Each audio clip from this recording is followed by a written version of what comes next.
Seja bem-vindo! Nosso culto online já vai começar. Aproveite enquanto isso, já se inscreva em nosso canal, seja um missionário e compartilhe com seus amados o nosso link. E não esqueça, deixe seu like. Quero trazer uma palavra para você nessa noite, o tema dela é Pentecoste. Eu estava ontem pela manhã meditando na palavra do Senhor e Deus me revelou algo e eu quero compartilhar com você nessa noite. Eu quero que você, por favor, abra sua Bíblia em Levítico, capítulo 23, versículo 15. Por favor, você que trouxe sua Bíblia, seu tablet, seu celular, ou você pode acompanhar aqui conosco no painel. Segundo livro do Pentateuco, Levítico. E o verso 15 diz assim, a partir do dia seguinte ao sábado, preste bem atenção nisso, a partir do dia seguinte ao sábado, o dia em que vocês trarão o feixe da oferta ritualmente movida, contém 7 semanas completas. Contém 50 dias até um dia depois do 7º sábado. E então apresentem uma oferta de cereal novo ao Senhor. Onde quer que morarem, tragam de casa 2 pães feitos com 2 jarros da melhor farinha, cozidos com fermento, como oferta movida dos primeiros frutos ao Senhor. Junto com os pães apresentem 7 cordeiros, cada um com 1 ano de idade sem defeito, 1 novilho e 2 carneiros. Eles serão um holocausto ao Senhor, com as suas ofertas de cereal e ofertas derramadas. É oferta preparada no fogo de aroma agradável ao Senhor. Depois, sacrifiquem um bode, como oferta pelo pecado, e 2 cordeiros, cada um com 1 ano de idade, como oferta de comunhão. O sacerdote moverá os 2 cordeiros perante o Senhor. Como gesto ritual de apresentação, com o pão dos primeiros frutos, são uma oferta sagrada ao Senhor e pertencem ao sacerdote. Naquele mesmo dia, vocês proclamarão uma reunião sagrada e não realizarão trabalho algum. Este é um decreto perpétuo para as suas gerações, onde quer que morarem.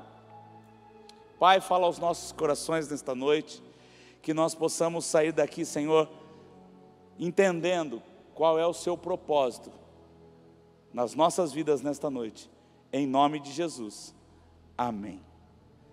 Bom, quando nós falamos em Pentecoste, logo nos vem à cabeça Atos dos Apóstolos, capítulo 2. Porém,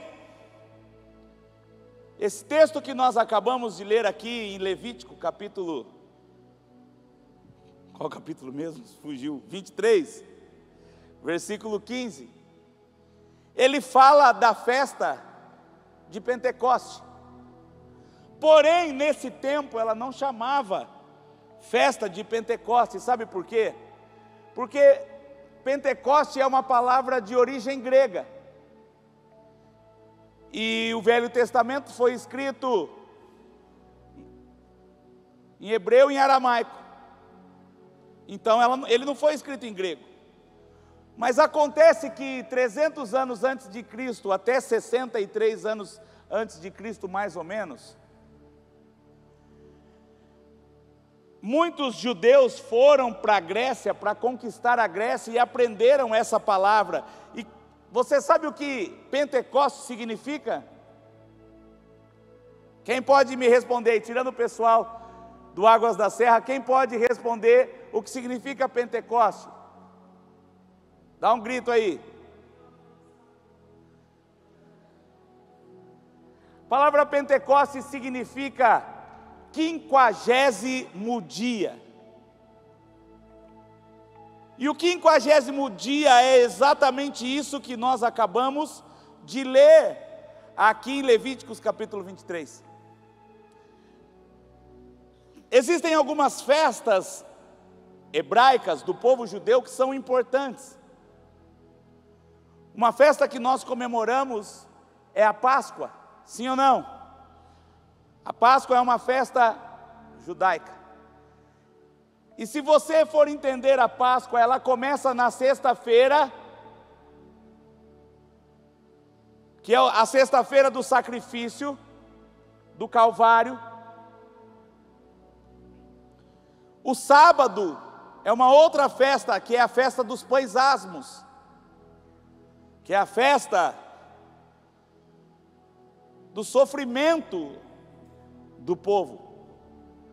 E essas duas festas, tanto a festa da Páscoa quanto a festa dos pães asmos, ela é uma festa familiar, não é com todo o arraial, não é com todo o povo, mas são festas que são comemoradas em família. E as famílias judaicas, hebreias, comemoravam em família, em casa. Mas esta festa que nós acabamos de ler aqui, ela acontecia a partir do domingo, que eram 7 semanas, ou seja, 49 dias, e esta festa, ela é conhecida do povo judeu como Shavuot, que é a festa da colheita, que é a festa da colheita de cereal e dos primeiros frutos. Ou seja, durante 49 dias, eles colhiam, eles trabalhavam, e no 50º dia, no Pentecoste, eles saíam em peregrinação das suas casas, das suas cidades, da onde eles moravam, e todos eles se reuniam em Jerusalém, mais precisamente no templo. E lá, eles levavam cordeiros, novilhos, bodes, pães, porque era uma festa de oferta ao Senhor por a colheita que eles tinham colhido naquele ano. Para você entender um pouco mais, essa festa do Pentecoste, ou o Shavuot, ou a festa da colheita, ou a festa das semanas, ela nos ensina algumas coisas. Primeira coisa que nós aprendemos com a festa das semanas é sobre fraternidade. Sabe por quê? Porque durante esses 49 dias, todos eles trabalhavam para colher toda a colheita. Não importava se a colheita era minha, ou era do Cleiton, ou era do Hardy, uns ajudavam os outros a colher a colheita. Eles ensinavam que não importasse se o seu campo era maior do que o meu, eu podia te ajudar a colher a sua colheita, sem que eu tivesse nada em troca. Isso é fraternidade, isso é comunhão. A segunda coisa que nós podemos aprender com o povo judeu nessa festa das semanas é sobre compromisso. Porque durante 49 dias eles tinham que trabalhar ininterruptamente, sabe por quê? Porque eles tinham que prestar culto ao Senhor no 50º dia. Então eles tinham que trabalhar forte, eles tinham um compromisso de colher toda a cevada e todo o cereal. Em 49 dias eles tinham um compromisso.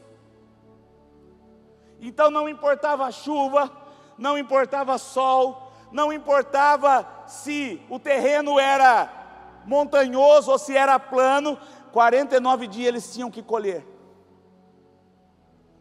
E é interessante, fazendo uma parte aqui, quem já teve o prazer de estar em Israel sabe o porquê eles agradeciam a Deus pela colheita. Nós estamos acostumados a viver num país tropical, em que hoje durante o dia estava um sol, e agora à noite já choveu. Uma terra extremamente fértil, sem pedra, sem calcário, sem nada que atrapalhe a plantação. Mas Israel não é conhecida assim. Israel é num lugar pedregoso, árido, não chove com facilidade. Em Israel faz muito frio e muito sol, e sabe o que acontece com toda a plantação que tem muito frio e muito sol? Ela é queimada e ela não cresce. Então, quando o povo se reunia para agradecer ao Senhor, na verdade, para eles era um milagre eles colherem de novo cereal, numa terra tão difícil como aquela. Então, aquele povo tinha compromisso de 49 dias colher, e eles agradeciam. E a terceira coisa que nós aprendemos com o povo de Israel nessa festa é gratidão. Porque o milagre sempre precisava acontecer para que eles pudessem colher. Eles eram gratos a Deus por mais um ano que eles poderiam ter alimento para suas casas, para suas famílias. Então, eles eram gratos a Deus, e eles ofertavam ao Senhor. Esse pão, esses 2 pães, que eles tinham que levar para o templo, não era feito de uma farinha comum, mas se você ler na versão corrigida, você vai ver que era a melhor farinha,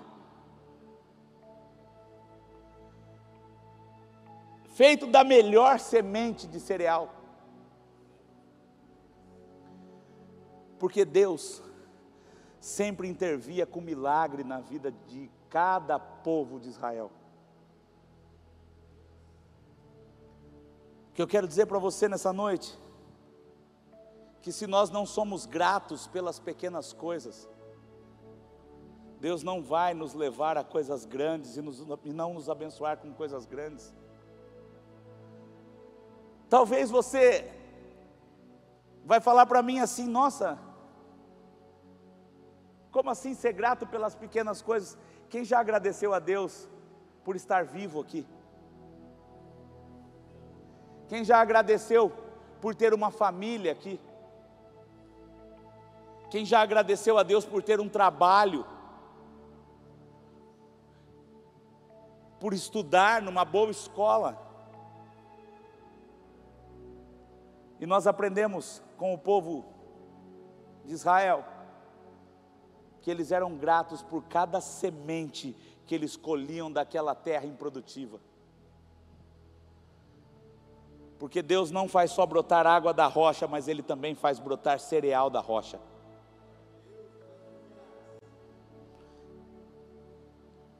Mas daí, nós estamos falando do Pentecoste. E Jesus vem, fica um tempo com o povo aqui na terra, no seu povo, mas o seu povo não o recebeu. Mas a todos quantos o receberam, deu-lhes o poder de transformarem seu povo, deu-lhes o poder de serem feitos filhos de Deus. E daí, o povo de Deus no Antigo Testamento era o povo de Israel, mas o povo de Deus no Novo Testamento é a igreja. Nós somos o povo de Deus, nós somos a nação santa de Deus, o sacerdócio real, o povo escolhido para anunciar as virtudes daquele que nos chamou das trevas para a luz. Aí no Novo Testamento, a igreja torna-se o povo de Deus, e chega a Atos dos Apóstolos capítulo 2, diz o texto, Zé Antônio, é o Zé Antônio, não, é o Nivaldo que está ali, Ivaldo, diz o texto que estavam todos reunidos no mesmo lugar, não é isso? Talvez como o dia de hoje. E a grande pergunta que eu quero fazer para você nessa noite: por que o Espírito Santo desceu no dia de Pentecostes? Por que o Espírito Santo já não desceu logo depois da morte e ressurreição de Cristo? Ou logo depois que ele foi assunto aos céus? Mas ele disse: mas recebereis poder ao descer sobre vós o Espírito Santo, e vos sereis minhas testemunhas, tanto em Jerusalém, Judéia, Samaria, até os confins da terra. Mas por quê? Eu fiquei perguntando ontem de manhã, por que teve que ser na festa do Pentecoste? Porque Deus esperou todo o povo judeu estar reunido no mesmo lugar. E sabe qual é a conclusão que eu cheguei? Por que o povo estava reunido lá? Para agradecer o quê? A colheita, sim. E quando o povo de Deus, ali no dia de Pentecoste, ele foi cheio do Espírito Santo, o que Deus queria enchendo o povo com o Espírito Santo era fazer com que eles também colhessem um novo fruto. Não mais o cereal apenas, mas quando ele derrama o Espírito Santo para todos que estavam reunidos, sabe o que Deus queria? Que eles começassem a ser homens e mulheres que colhessem as almas. Homens e mulheres que, reunidos no mesmo lugar, fossem comissionados a colherem almas que iam ser ganhas através do mover sobrenatural do Espírito Santo. Entende essa revelação? Deus esperou todos estarem reunidos porque eles entendiam de colheita, porque eles sabiam da dificuldade da colheita. Mas Deus falou assim: eu vou capacitar eles com o Espírito Santo, eu vou colocar neles uma impressão salvadora. O Espírito Santo, Charles Finney fala que o Espírito Santo, ele tem a capacidade de criar uma impressão salvadora na vida de uma pessoa. O Espírito Santo, ele é capaz de trazer o céu para a terra, de mover o sobrenatural.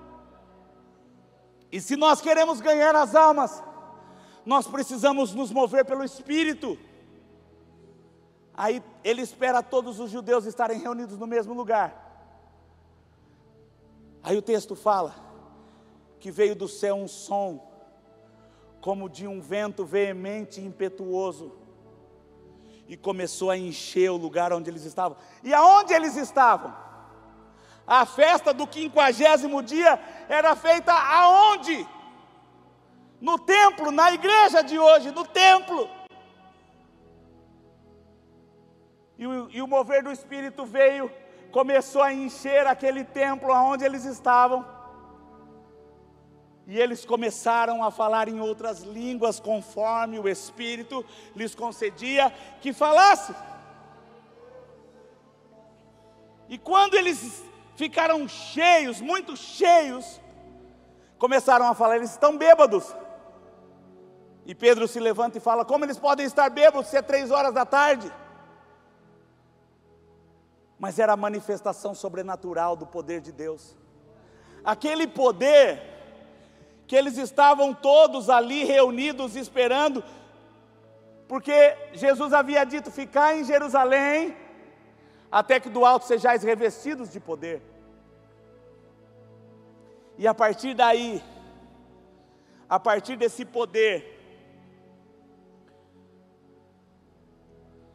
eles receberam o batismo com o Espírito Santo. E esse batismo com o Espírito Santo foi o responsável por eles saírem de Jerusalém, por eles saírem em comissão e começarem a pregar o evangelho em outros lugares.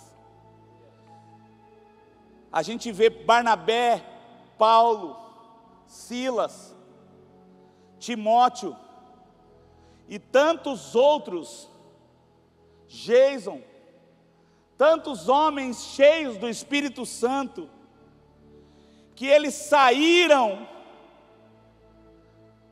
da sua casa, da sua zona de conforto, mas cheios do Espírito Santo, eles começaram a levar a impressão salvadora do Espírito Santo na vida das pessoas, e cada um recebia o Espírito Santo, eles se rendiam e começavam a falar para outras pessoas. Aí, o batismo com o Espírito Santo proporciona grande diversidade de dons. Começou a vir os dons sobrenaturais sobre a vida dos cristãos.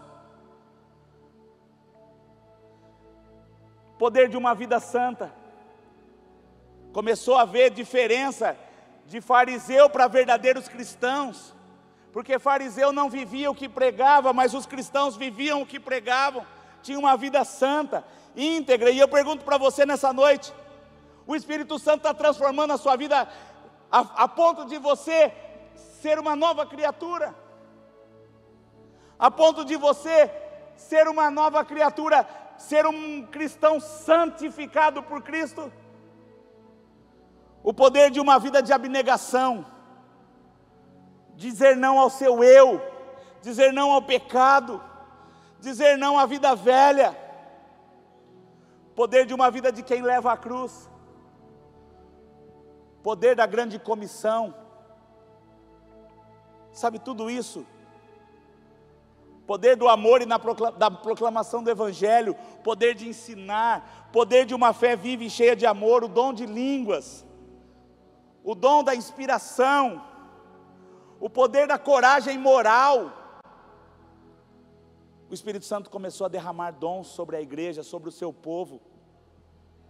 Eu gosto muito desse, o dom da coragem moral.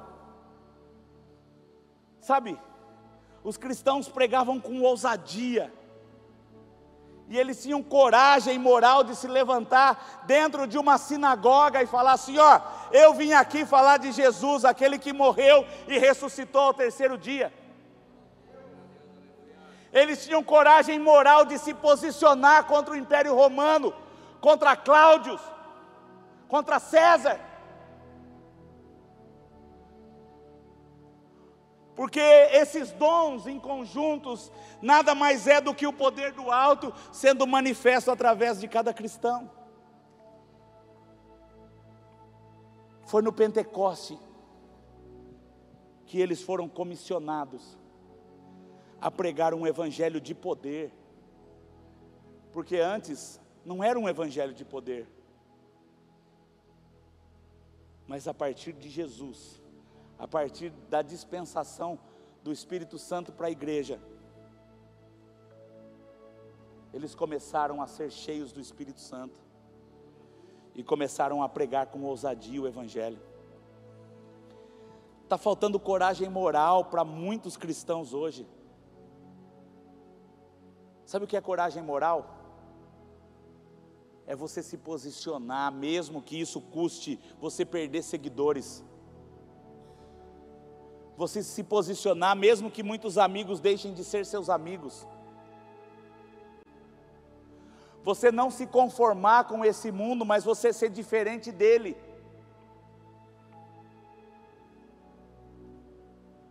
E eu quero dizer para você, se você for cheio do Espírito Santo, você vai conseguir causar impressão salvadora na vida das pessoas, e muitas pessoas vão se render a Cristo. Sem o Espírito Santo não adianta. Sem o Espírito Santo vão ser só palavras persuasivas de sabedoria humana. Mas o Evangelho é o poder de Deus, a manifestação sobrenatural do poder de Deus. E os sinais acompanham aqueles que creem.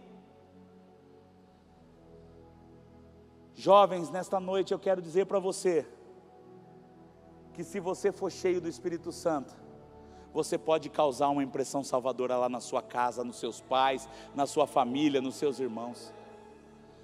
Se você estiver cheio do Espírito Santo, você pode causar uma impressão salvadora lá na escola que você estuda. Mesmo a escola ensinando uma outra realidade, um outro ideal diferente do seu, você pode se levantar lá com coragem moral e dizer para aqueles que estão lá: eu amo Jesus porque Ele é o Senhor da minha vida. O Espírito Santo pode mudar a sua vida. O Espírito Santo pode curar a sua enfermidade. O que eu carrego pode sarar a sua ferida, pode curar o seu câncer. Mas a gente tem medo de dizer isso.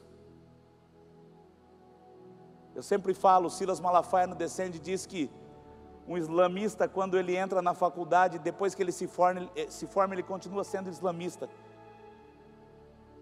Mas o cristão entra na faculdade, 3 meses depois, ele já deixa de ser cristão. Sabe por quê? Porque ele não está cheio do Espírito Santo. Ele até sente a presença de Deus num culto como hoje, quando está todo mundo de mão dada, cantando assim, ó: seja exaltado,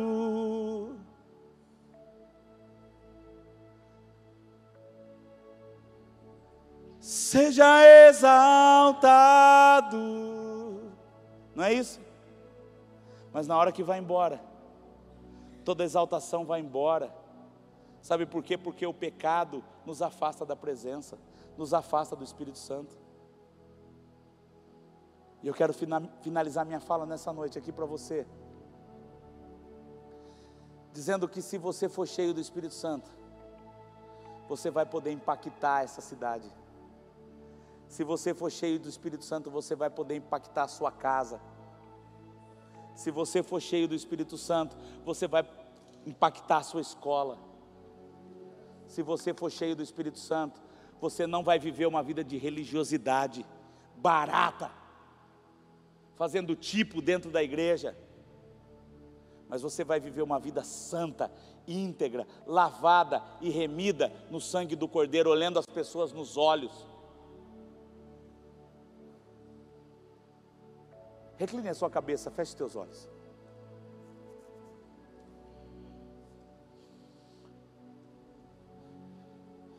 Eu quero orar por você que não anda tendo coragem moral para se posicionar. Você está ficando calado, você está ficando calada, na hora que as pessoas estão denegrindo o nome de Jesus, estão ridicularizando o nome de Jesus, estão querendo vender algo diferente daquilo que você acredita. Mas nessa noite você quer se posicionar, nessa noite você quer voltar a ter coragem moral para bater de frente com o sistema do mundo. Sabe por quê? Porque você não é desse mundo, você é cidadão do céu. E se você é essa pessoa, levante a sua mão, eu quero orar por você aí onde você está. Chega de ficar calado. Mardoqueu diz para Esther assim: se você for ficar calada, talvez Deus levante outra em seu lugar. Talvez lá na faculdade que você estuda, estão deteriorando o nome de Jesus e você está ficando calada, calado. Mas hoje Deus está te dando coragem moral para você combater isso. Levante sua mão, eu quero orar por você. Seja corajoso nessa noite, pelo menos para levantar a sua mão. Deus quer posicionar você nessa noite. Deus quer te dar a ousadia do Espírito nessa noite.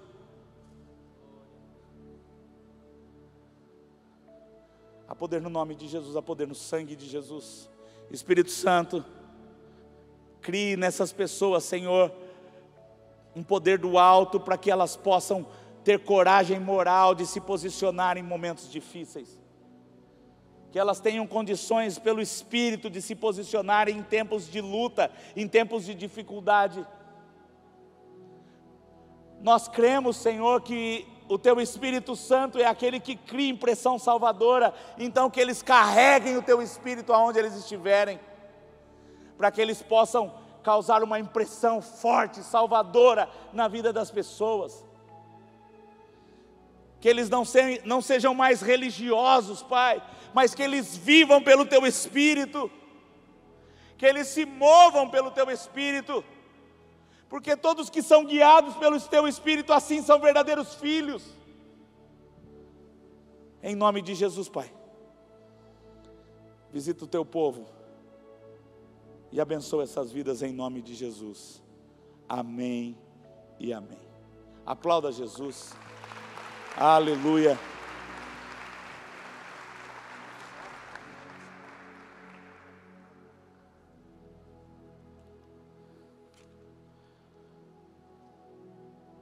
Pai, cuida dessa juventude, Jesus. Eu não peço que o Senhor os tire do mundo, mas que o Senhor os livre do mal. Que eles façam parte da palavra profética lançada para esse país, Pai. Que esse país seria um celeiro missionário. Oh, Pai, é isso que eu peço, Senhor. Nos livre, Senhor, das mãos comunistas,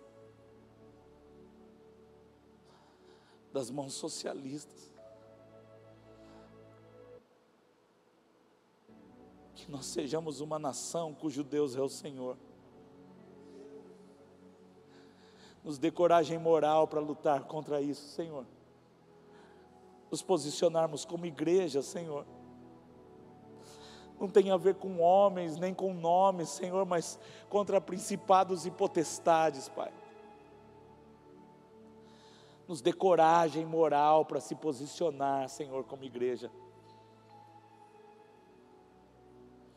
Nos dê coragem moral para isso, Pai.